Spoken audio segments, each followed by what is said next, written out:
Hello बच्चों, नमस्ते। आप लोग कैसे होंगे? अच्छे होंगे, मस्त होंगे, जबरदस्त होंगे। आप लोग का हमारे इस चैनल पर स्वागत है। जैसा कि हम आप लोग को कुछ कोशिका के अंग पढ़ा रहे थे, जिसमें से हम गोल्गी बॉडी, केंद्र, लवक आदि पढ़ चुके हैं। आज हम आप लोग को अंतःपदर्वी जालिका यानी इंडोप्लाज्मिक रेटिकुलम पढ़ाएंगे। इंडोप्लाज्मिक रेटिकुलम, का मतलब ही होता है इंडोप्लाज्मिक, यानी जो किसी प्लाज्मा के अंदर उपस्थित होता है, यानी आर का अर्थ ही होता है इंडो। इंडो का मतलब होता है या अर्थ होता है अंदर,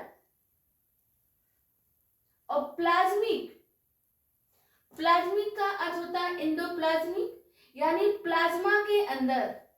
और प्लाज्मा कहाँ होता है? यह कोशिका में होता है। इंडोप्लाज्मिक रेटिकुलम ये कहाँ उपस्थित होते हैं? कोशिका द्रव्य में। कहाँ पर? कोशिका द्रव्य में फैली हुई जाल जैसी संरचना होती है। ये क्या होती है? कोशिका के द्रव्य में फैली हुई जाल जैसी संरचना को ही क्या कहा जाता है? अंतःपदर्वी जालिका कहा जाता है। अंतःपदर्वी जालिका कोशिका के अंदर, अंतःपदर्वी जालिका कोशिका द्रव्य में फैली हुई जाल जैसी संरचना को ही अंतःपदर्वी जालिका कहा जाता है। कोशिका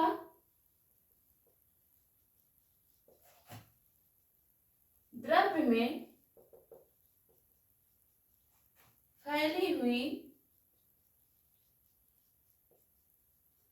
जाल जैसी संरचना,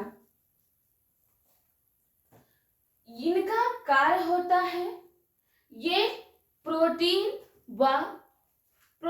का निर्माण करते हैं, वसा का संश्लेषण करते हैं। ये प्रोटीन का निर्माण करते हैं, वसा का संश्लेषण करते हैं, तथा ये पदार्थों का परिवहन करते हैं। ये पदार्थों का परिवहन करते हैं और हानिकारक पदार्थों को शरीर से बाहर निकालते हैं। ये प्रोटीन का संश्लेषण करते हैं, प्रोटीन का निर्माण करते हैं,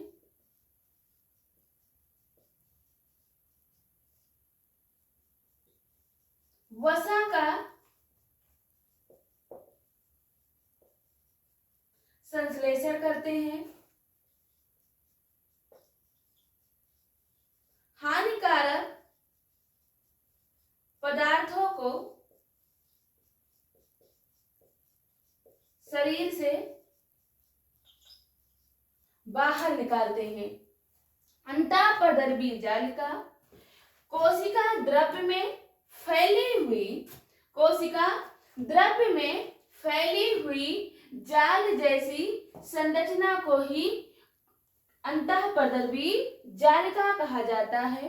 ये प्रोटीन का निर्माण करते हैं, वसा का संश्लेषण करते हैं तथा हानिकारक पदार्थों को शरीर से बाहर निकालते हैं।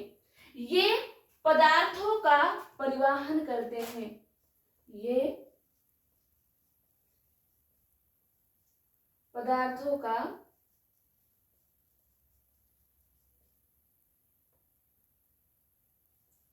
परिवहन करते हैं।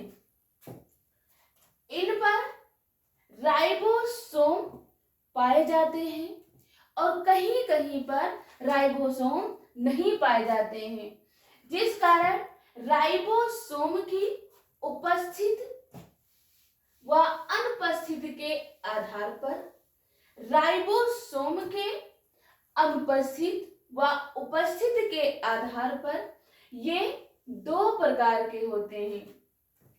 अंतःपदर्भी जालिका राइबोसोम की उपस्थित व अनुपस्थित के आधार पर, उपस्थित व अनुपस्थित के आधार पर ये दो प्रकार के होते हैं।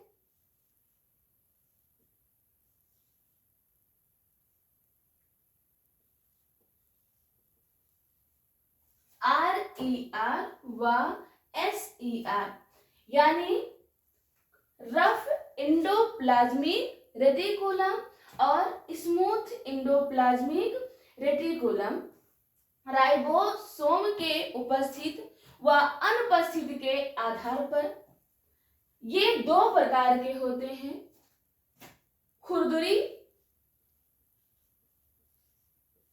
तथा चिकनी। खुरदुरी अंतःपदर्भी जालिका व चिकनी अंतःपदर्भी जालिका। खुरदुरी अंतःपदर्भी जालिका क्या है? जिन पर राइबोसोम उपस्थित होते हैं, जिन पर राइबोसोम उपस्थित होते हैं उन्हें खुरदुरी कहा जाता है तथा जिन पर राइबोसोम उपस्थित नहीं होते हैं उन्हें चिकनी अंतःपदर्भी जालिका कहा जाता है। जिस अंतःपदर्भी जालिका पर राइबोसोम उपस्थित होते हैं उसे खुरदुरी अंतःपदर्भी जालिका कहा जाता है तथा जिन पर राइबोसोम नहीं पाए जाते हैं उन्हें चिकनी अंतःपदर्भी जालिका कहा जाता है।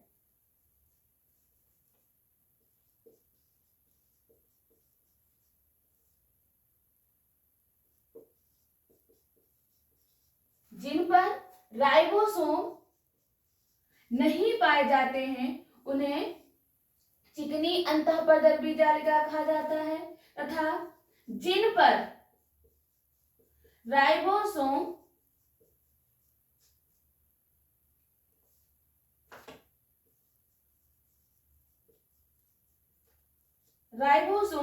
पाए जाते हैं उन्हें खुरदुरी अंतःपदर्भी जालिका कहा जाता है। खुरदुरी अंतःपदर्भी जालिका ये प्रोटीन का निर्माण करते हैं।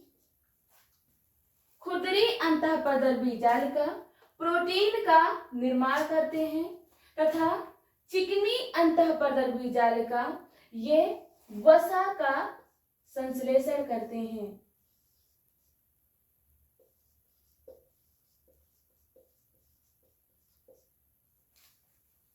खुरदुरी अंतःपदर्भी जालिका ये प्रोटीन का निर्माण करते हैं और चिकनी अंतःपदर्भी जालिका ये वसा का संश्लेषण करते हैं और हानिकारक पदार्थों को शरीर से बाहर निकालते हैं।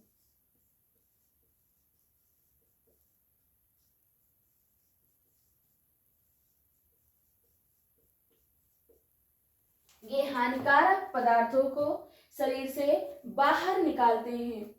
अंतःपदर्भी जालिका ये कोशिका द्रव्य में फैली हुई जाल जैसी संरचना को ही अंतःपदर्भी जालिका कहा जाता है।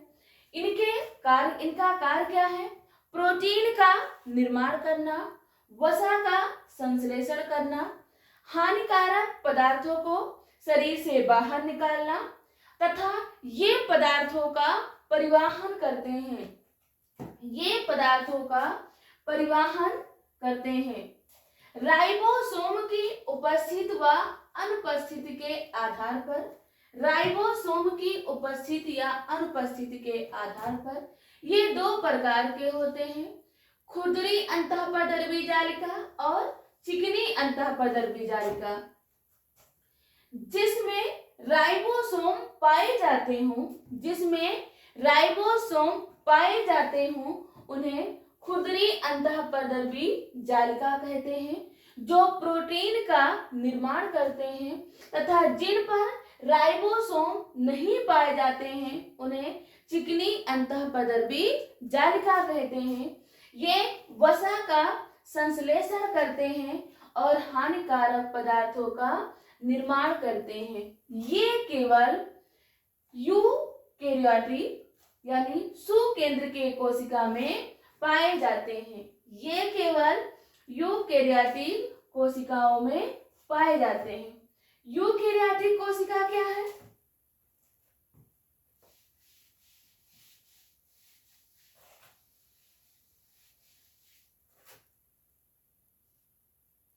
यानी सुकेंद्रकीय कोशिका। यूकेरियोटिक कोशिका यानी कोशिका मुख्य रूप से दो प्रकार के होते हैं, यूकेरियोटिक व प्रोकैरियोटिक। कोशिका मुख्य रूप से दो प्रकार के होते हैं, यूकेरियोटिक व प्रोकैरियोटिक यानी पूर्व केंद्रकीय कोशिका। सुकेंद्रकीय कोशिका ये बहुकोशिकीय जीवों में पाए जाते हैं।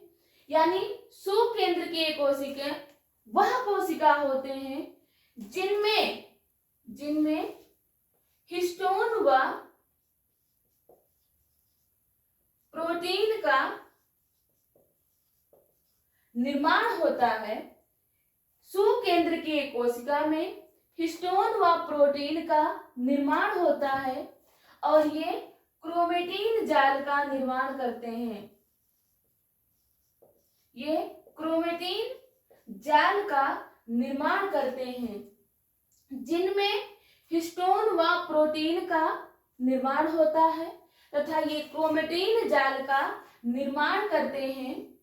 इनमें सुविकसित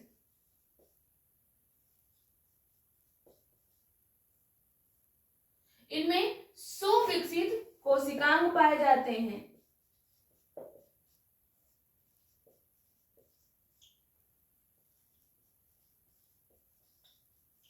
इनमें सुविकसित कोशिकांग पाए जाते हैं। केंद्रक उपस्थित होता है।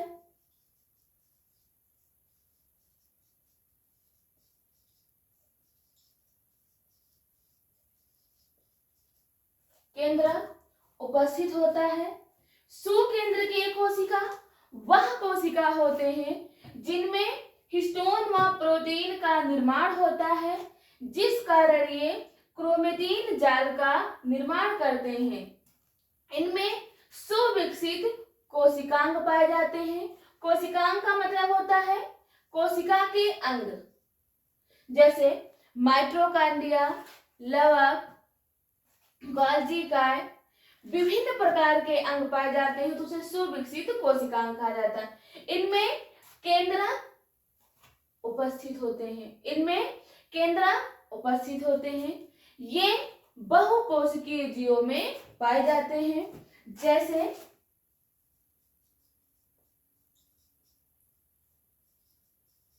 पादप कोशिका यानी प्लांट सेल और जंतु कोशिका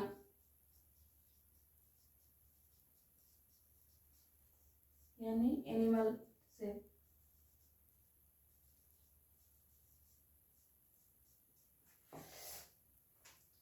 पादप कोशिका व जंतु कोशिका में ही सुकेंद्रकीय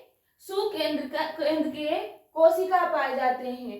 इनमें कोशिका के सभी अंग पूरी तरह से विकसित होते हैं और सभी समस्त कार्य करते हैं। दूसरा है यूकेरियोटिक कोशिका, प्रोकैरियोटिक कोशिका। प्रोकैरियोटिक यानी जैसे इसी का अपोजिट होता है पूर्व केंद्रकीय कोशिका।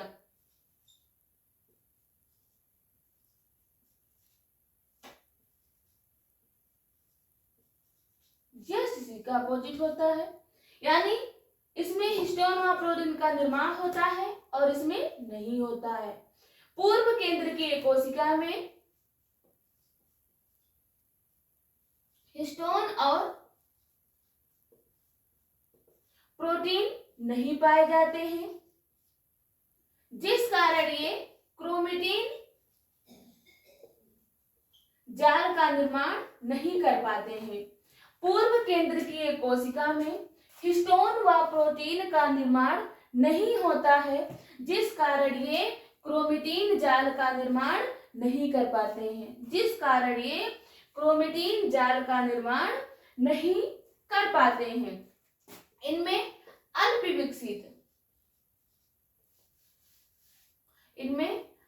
विकसित कोशिकांग पाए जाते हैं। अल्प विकसित का मतलब इनमें केवल कोशिका के जो अंग होते हैं उनका अभाव हो पर पाए ना जाए। या पूर्व केंद्र की कोशिका में हिस्टोन व प्रोटीन का निर्माण नहीं होता है, जिस कारण ये क्रोमेटिन जाल का निर्माण नहीं कर पाते हैं।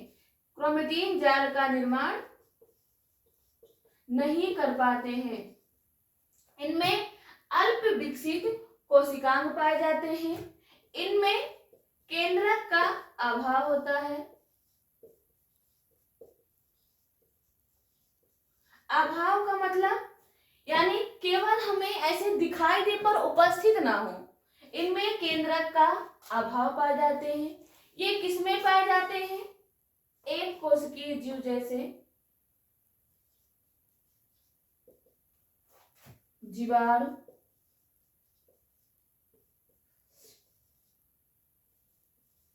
नील हरित शैवाल,